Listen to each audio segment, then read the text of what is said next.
Hi అండి. నమస్తే. Welcome to రావు గారి ఇల్లు. ఈరోజు పుదీనా రైస్ ఎలా చేయాలో చూద్దామండి. బాస్మతి రైస్ పావు కిలో తీసుకోవాలి. బియ్యాన్ని గ్లాస్తో కొలుచుకోవాలండి. ఎందుకంటే రైస్ ఉడికించేటప్పుడు 1కి 2 చొప్పున నీరు పోయాలి. సోనా మసూరి బియ్యంతోనైనా ఈ రెసిపీ చేయొచ్చండి. బియ్యాన్ని శుభ్రంగా కడిగి గంట పాటు నానబెట్టుకోవాలి. ఒక పెద్ద కప్పు పుదీనాకులు మాత్రమే తుంచుకొని శుభ్రంగా కడగాలండి. కట్ చేసుకున్న మీడియం సైజు బంగాళదుంప, 2 మీడియం సైజు టమాటాలు, 2 పచ్చిమిర్చి, మీడియం సైజు ఉల్లిపాయ, టేబుల్ స్పూన్ జీడిపప్పు, అర టీ స్పూన్ అల్లం వెల్లుల్లి ముద్ద, చిన్న దాల్చిన చెక్క, 10 మిరియాలు, 3 యాలకులు, 2 స్టార్ అనీస్, 2 మరాఠా మొక్కలు, 1 బిర్యానీ ఆకు తీసుకోవాలి. ముందుగా పుదీనా టమాటా పేస్ట్ చేయాలండి. దీనికోసం బాండీలో 2 టేబుల్ స్పూన్ల నూనె వేడి చేసి జీడిపప్పును దోరగా వేయించాలి. మంట మీడియంలో ఉండాలి.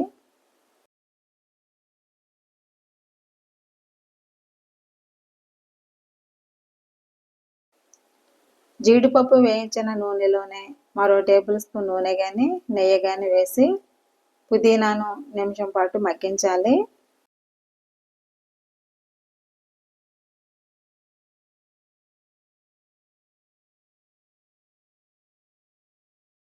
పుదీనా మెత్తబడ్డాక టమాటా ముక్కలు, ఉప్పు వేసి బాగా మగ్గించాలి.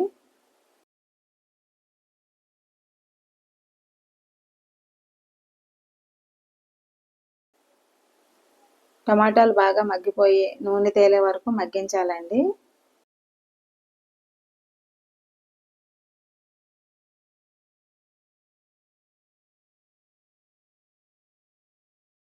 చూడండి, టమాటా ఇలా మగ్గాలి.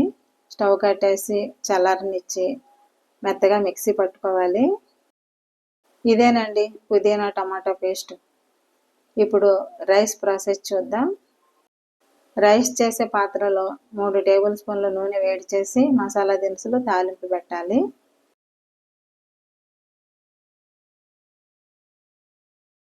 మసాలాలు దోరగా వేగాక ఉల్లిపాయ, మిర్చి వేయించాలి.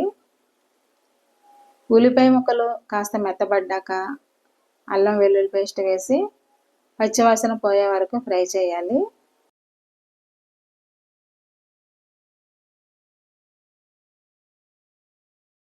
అల్లం వెల్లుల్లి పచ్చివాసన పోయిందండి. ఇప్పుడు బంగాళాదుంప ముక్కలు కూడా వేసి అర నిమిషం ఫ్రై చేయాలి.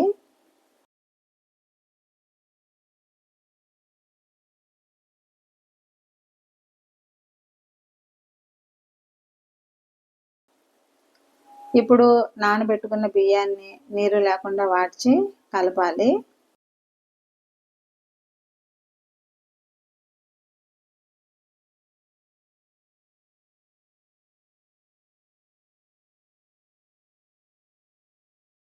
అన్నీ బాగా కలిసిన తర్వాత 1 గ్లాసుకు 2 గ్లాసుల చొప్పున నీరు, రుచికి తగినట్లు కొద్దిగా ఉప్పు వేసి ఉడికించాలి.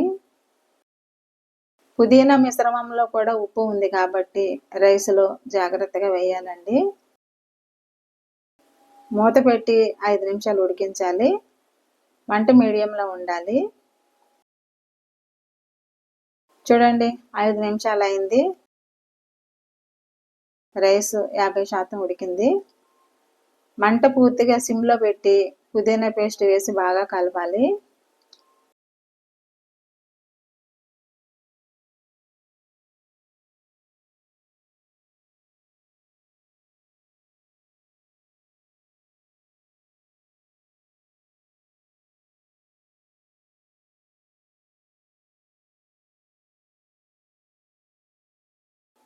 కొద్దిగా కొత్తిమీర, వేయించుకున్న జీడిపప్పు కూడా వేసి మూత పెట్టి నీరు ఇంకిపోయే వరకు ఉడికించాలి. రైస్ మాడిపోతుందన్న డౌట్ ఉంటే మధ్యలో ఓసారి మూత తీసి కలపండి. 7 నిమిషాలు అయిందండి. వాసన గుమగుమలాడిపోతుంది. రైస్ కూడా చక్కగా ఉడికింది. ఇక స్టవ్ కట్టేసి 5 నిమిషాలు రెస్ట్ ఇచ్చి వడ్డించేయచ్చు.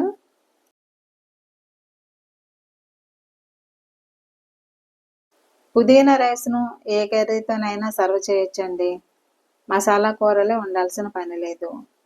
సింపుల్గా రైతాతోనైనా వడ్డించవచ్చు. ఈ రైస్ చాలా రుచిగా ఉంటుంది. చిన్న పెద్ద అందరికీ నచ్చుతుంది. మీరు కూడా ఈ టేస్టీ రెసిపీ ట్రై చేయండి. ఎలా వచ్చిందో కామెంట్ చేయండి. ఈ వీడియో నచ్చితే లైక్ చేయండి, షేర్ చేయండి, సబ్స్క్రైబ్ చేసుకోండి. Thank you for watching my channel.